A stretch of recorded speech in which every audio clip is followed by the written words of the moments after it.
L'homme que personne ne respectait. L'histoire de David Gauguin. À 24 ans, David Gauguin était l'exact opposé de l'homme qu'il allait devenir. Il ne ressemblait pas à un futur héros, ni à un futur champion. Il ne ressemblait même pas à quelqu'un capable de transformer sa vie. Il pesait près de 140 kilos, travaillait à pulvériser des cafards dans des restaurants pour un salaire modeste et vivait une existence qui semblait aller nulle part. Chaque matin était identique au précédent. Il se réveillait sans enthousiasme, partait travailler, rentrait épuisé et recommençait le lendemain.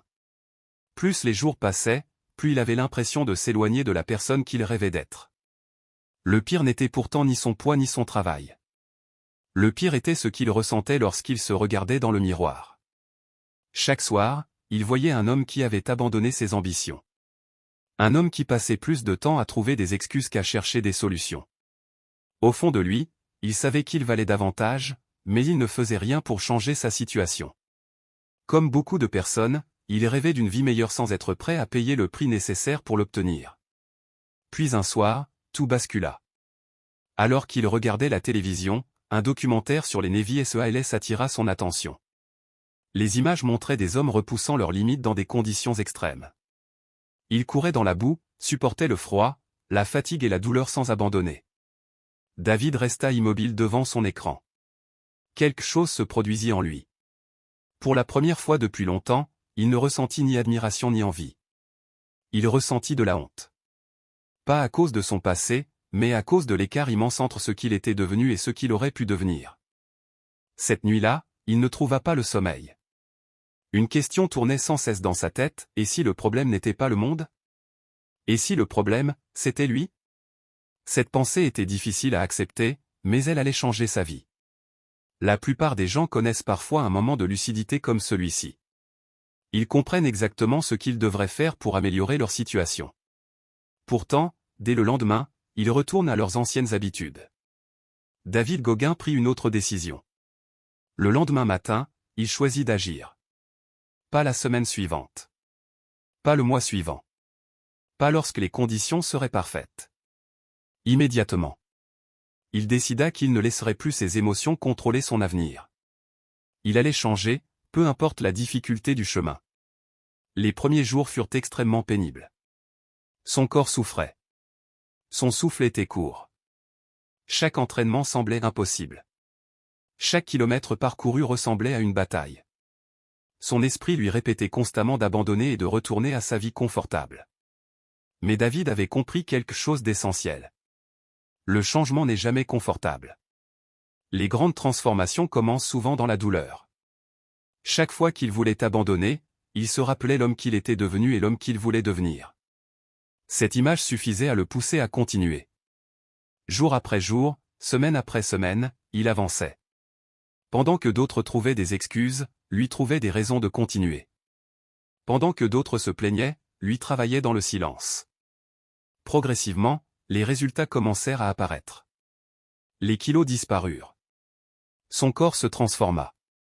Mais la plus grande transformation eut lieu dans son esprit. Pour la première fois depuis longtemps, il commençait à se respecter. Il découvrait une vérité que peu de gens comprennent réellement, la confiance ne vient pas des compliments des autres. Elle vient des promesses que l'on se fait à soi-même et que l'on tient malgré les difficultés. Déterminé à aller encore plus loin, David décida de rejoindre les Navy SEALs. Le processus était brutal. Beaucoup abandonnaient avant la fin. Lui aussi connut l'échec, la douleur et les moments de doute.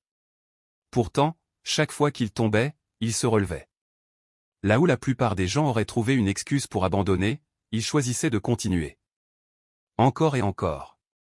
Cette persévérance devint sa plus grande force. Au fil des années, David Gauguin réalisa des exploits qui semblaient impossibles.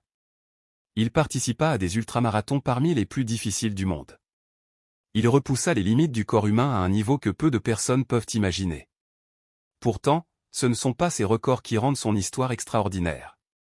Ce qui la rend exceptionnelle, c'est la transformation qu'il a accomplie. Il est passé d'un homme qui ne croyait plus en lui à un homme capable d'affronter n'importe quelle difficulté. Selon David Gauguin, la plupart des gens abandonnent bien avant d'atteindre leurs véritables limites. Ils pensent être à bout alors qu'ils n'ont utilisé qu'une partie de leur potentiel. Leur esprit crée des barrières bien avant que leur corps ne soit réellement incapable de continuer. C'est cette idée qui est devenue célèbre sous le nom de règle des 40%. Lorsque ton esprit te dit d'arrêter, il te reste souvent beaucoup plus à donner que tu ne l'imagines. L'histoire de David Gauguin n'est donc pas seulement l'histoire d'un homme devenu célèbre. C'est l'histoire d'une personne ordinaire qui a refusé d'accepter une vie médiocre. C'est la preuve que le plus grand obstacle n'est pas toujours le manque d'argent, le manque de talent ou le manque d'opportunités. Le plus grand obstacle est souvent la voix intérieure qui nous pousse à abandonner dès que les choses deviennent difficiles. Aujourd'hui, des millions de personnes connaissent son nom. Mais la véritable leçon de son parcours est simple.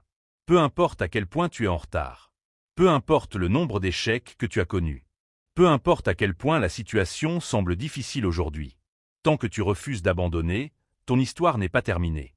Car si un homme de 140 kilos, sans confiance en lui et que personne ne respectait a pu devenir une référence mondiale en matière de discipline et de résilience, alors la vraie question n'est pas de savoir si tu peux changer ta vie. La vraie question est, combien de temps vas-tu encore attendre avant de commencer ?